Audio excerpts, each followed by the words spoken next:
You ever try to pour out one of these gallon cans and make a mess, have it running all down the sides and everything and all that? I can tell you I have. Waste paint and all that kind of stuff. This is just a new can that I have to mix up paint when I get it, whatever, but I bought these little lids and they pop up and they have a pour spout. Look at that.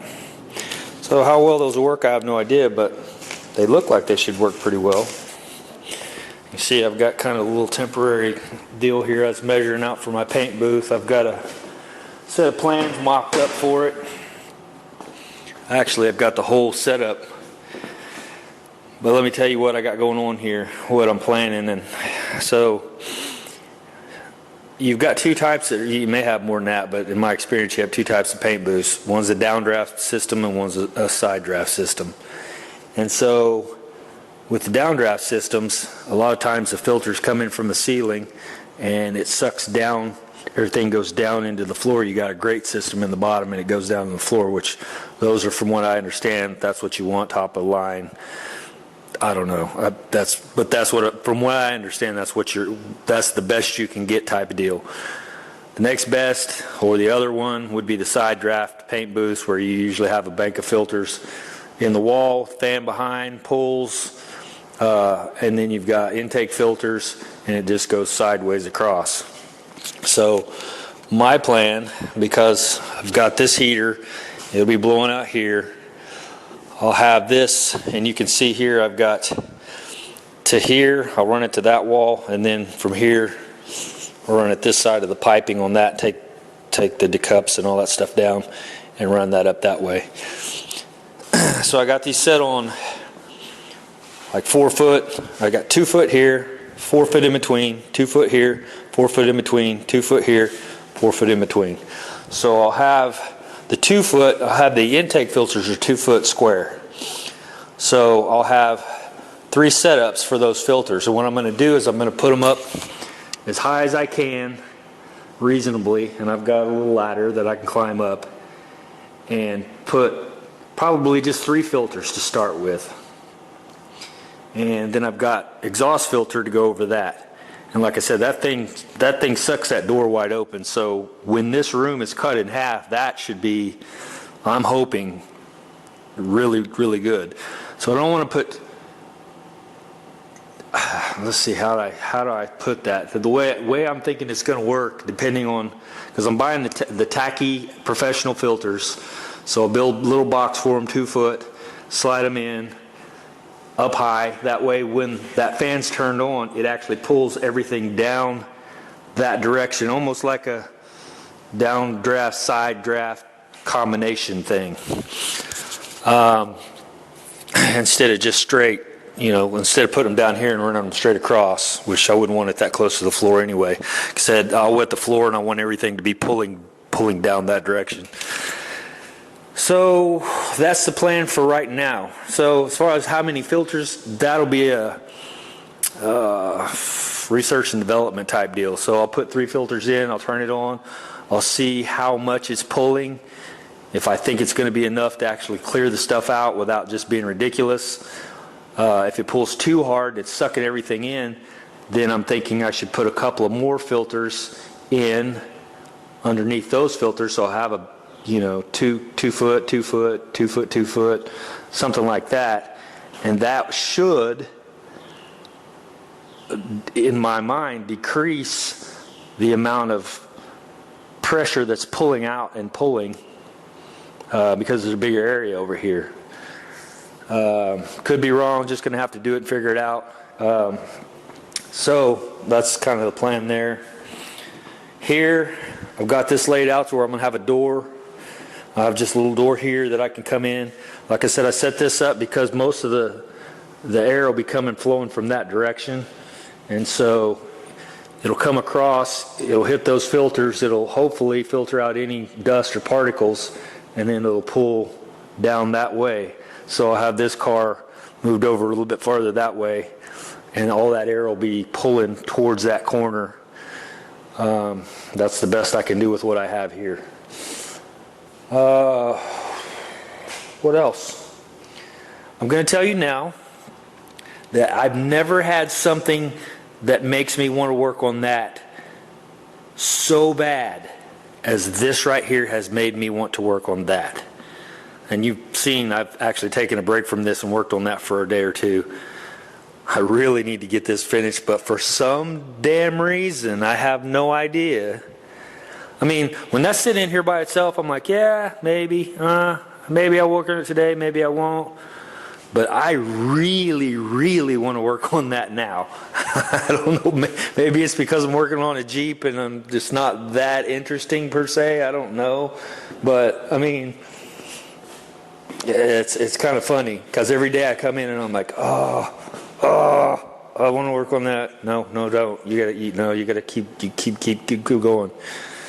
Then I'm looking over, going, she's calling me. So anyway, yeah, but I got this to build. The ceiling is almost 10 foot, so I'm gonna get 10 foot 2x4s to go all the way up, and yeah, we'll get her set up and hopefully sealed up and get something that works. It'll have to work better than what I've been using, which is actually just this. When I painted Daryl's car, which surprised me, when I painted his last epoxy, and that stuff lays down like hot rod black. It's just a satin black when it's done. Surprised the crap out of me how little dirt was actually in that. Because I always tell people I can't really paint, because they want me to paint everything satin black or whatever. And I'm like, man, you really don't want me to paint that, because I don't have a booth, and this old nasty shop is whatever. But I will tell you this, and this is just my opinion. Some people are going to say it's bullshit or whatever. But wetting down the floor, in my opinion, is probably the most valuable thing I do. That and so the night before, if I'm going to do something like I did his car, I cleaned everything out. I opened up both doors. I got that big ass fan right there. I put it whichever way the wind's blowing. Normally it's out of the south. So open that door. I'll put that fan there, and I'll take my long, wherever it is. That's this long, high pressure blower, and I will blow the ceilings. I will blow the walls. I'll blow all this stuff, and I'll have it to where it just blows right out that area, and I'll blow all the floors, everything, all out that direction. And then go in the house and let it sit overnight, so everything, any dust that's floating around or whatever, settles. Then I come back in that next morning, try my best not to stir up any dust, wet the floor down, and then start my spraying process. And that has seemed to work really well for me for some reason. Again, in this dirty, nasty shop, I mean, I don't even clean this stuff. You can see, other than blowing it off. But that's why I want to build a booth for this. That way it eliminates all of that. And hopefully this will come out cleaner, or as clean, least as it can possibly be. That's just that much less denibbing and buffing and all that kind of stuff you got to do. So anyway, so that's my 2 cents on that, and just kind of give you an idea what I got going on, the booth and that type of deal. So there's that. And so today we're gonna finish working on this, which is ultra boring, but it's just sanding, but it's got to be done. And I've still got nooks and crannies in this. I mean, I've sanded everything down, but I still need to come back and get in like all these little areas here with Scotch-Brite, knock all that down, get it all scuffed up. All the edges, I'll have to open the doors, make sure all the edges are good. Probably scuff inside here. And when I backmask this off, no primer will get in there, but ultimately I will have it to where when I paint it, yeah, it depends. Let me see. I don't know if I can get in here right here yet or not. Not real easy anyway. Alright, so here's where it's going to give you an idea what I'm thinking about. So you can see the way these panels are put on. There's a definite crisp line here that comes in. If you can see this, Yeah, that. So what I'm thinking about doing is masking that off, hard line to that edge right there, and masking all that back. And then I'm not going to prime any of that. I'm going to leave this alone. I'll back mask out to here and prime just the flat panels and everything, and then scuff this with Scotch-Brite in here. That way paint adheres to it. So then once I'm finished doing all my sanding and all that kind of stuff, and I start putting color on it,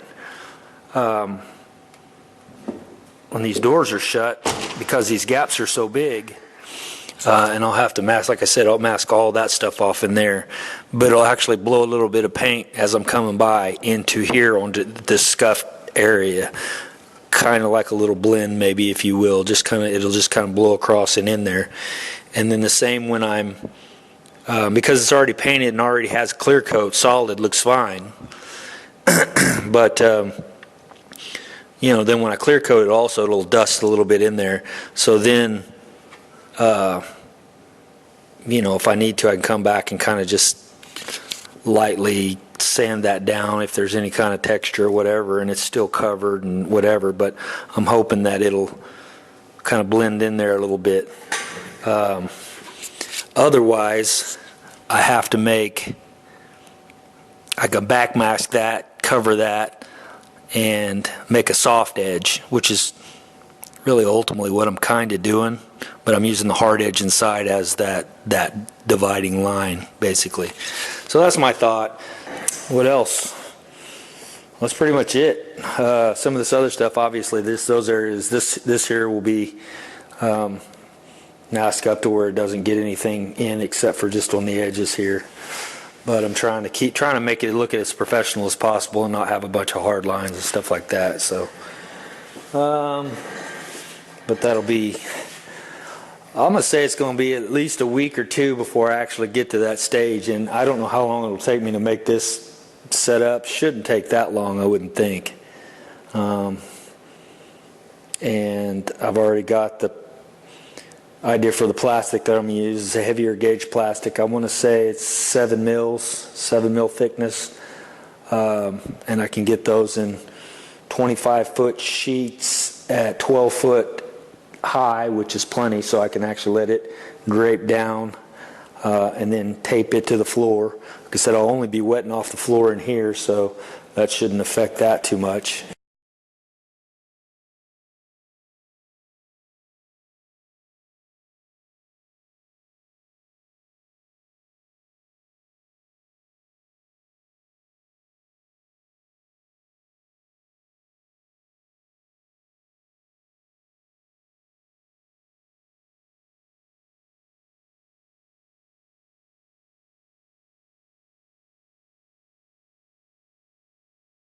Good thing about my little dolly here,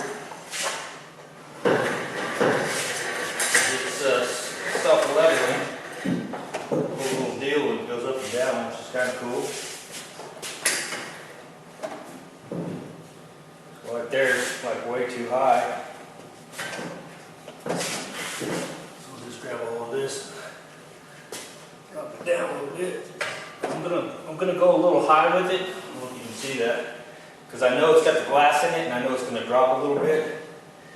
I'm going to stick with that right there for a second.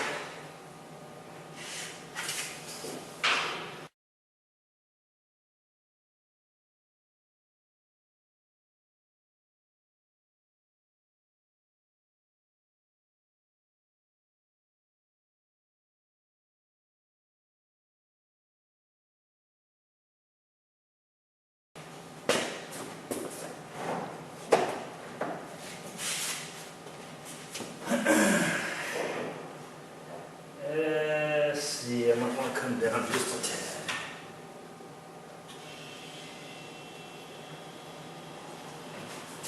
These freaking chairs are strong now. I figure if I squeeze that and just let it go, no, I got to put my fat ass on it to get it to come down more. That's pretty impressive for a little cheap office chair.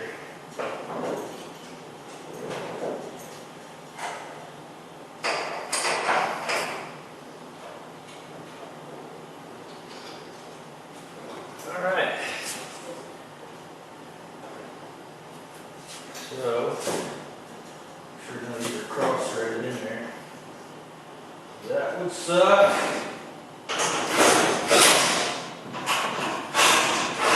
I'm gonna tighten just a tad. I'm trying to just put this door back on, but I'm trying to get it perfect and everything. So now, wow, this is a little too tight. Maybe that'll let it come up. Now I'll move this back up to where I had it, where it's a little bit high. Are you gonna come up on your own? Nope. There it goes. One more. That might do it. Probably will. He said that may be a little too high, but it's good enough for what I'm doing right here. I'm not trying to do final adjustments or anything. Get these doors out of the way.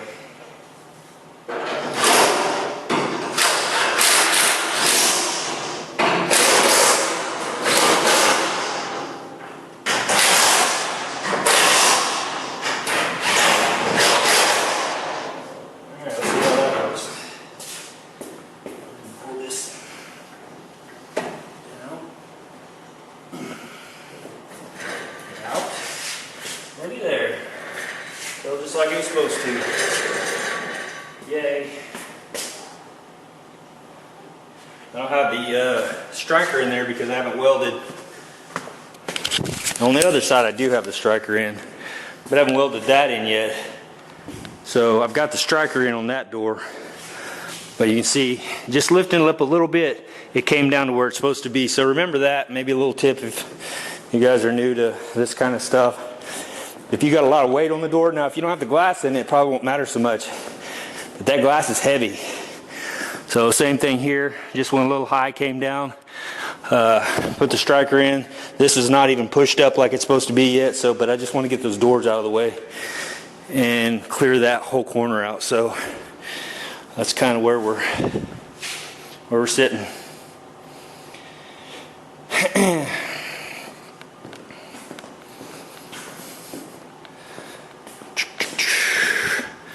I said this will close up like that. So, yay. All right. So, it even looks more like a car now. Kinda ish. All right, so that's it for now. I thought I'd give you a little heads up. You can get a cheap chair like that if you want to. Seems to work for me decently. I mean, it still work, but you know, and I don't know how much these little wheels are rated for because it may not roll that good anymore. But it works. So you just make do with what you have, right? So that's where I'm at with it. So yeah, all right. See you guys. Well, as unbelievably fun as that was, I'm gonna go take a break, and I'm still not done with it. I still see shiny shit, so I'm gonna have to. I'll probably take a red Scotch-Brite, try to get down in those little nooks and crannies. It's just tiny, tiny. I've been using this. It's acrylic little deal to do all the insides and everything. I used to try to use that on the main portions, but there's not very many areas I could use that, so it's pretty much done by hand. And so that I probably got 2 hours in that. So just so FYI, I mean, that's just little stuff like this, little details. It takes forever, seems like. Now stuff like this, you can just zip over it, but yeah, that's stuff that you got to get down into all the small spots and stuff. Different animal. So anyway, take a break, and I'll get back to you guys later. All right, so that's still sitting there. I took a break and never came back. Sometimes I do that. It's kind of enjoyable, actually.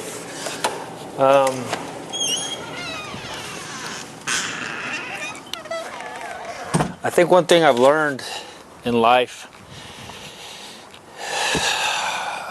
probably just recently is to enjoy the things that you have. We're so busy trying to acquire more things and more stuff and all the junk and whatever, and get more and be more and all that. I just came out here and sat down in this chair. I listen to audiobooks a lot. Pretty cool. I don't like reading too much, and so I just let someone else read to me. So the audiobooks are pretty cool. It's called Audible.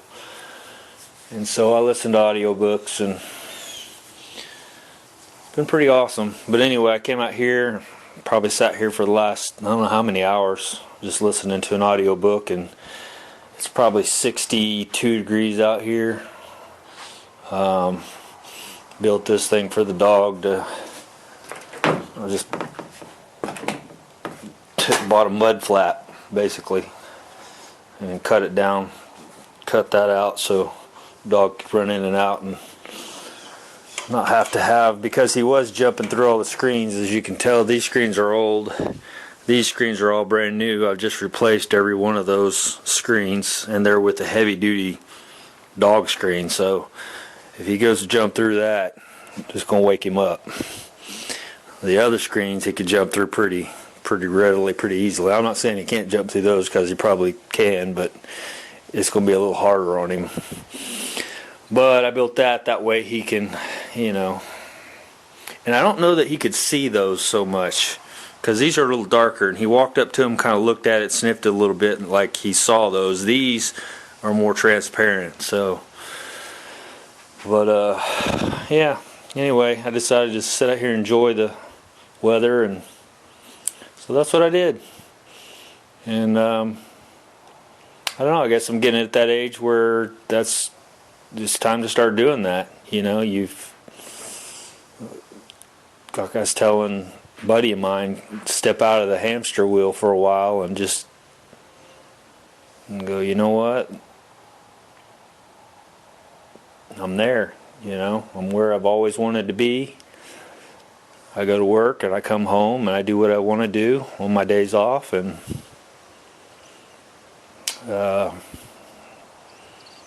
enjoy life. So that's what I'm doing. Anyway, this probably took a weird turn, but I was just gonna tell you that's what I did. Came back out or in here basically, and decided to hang out. I may even fell asleep at one point. See you guys.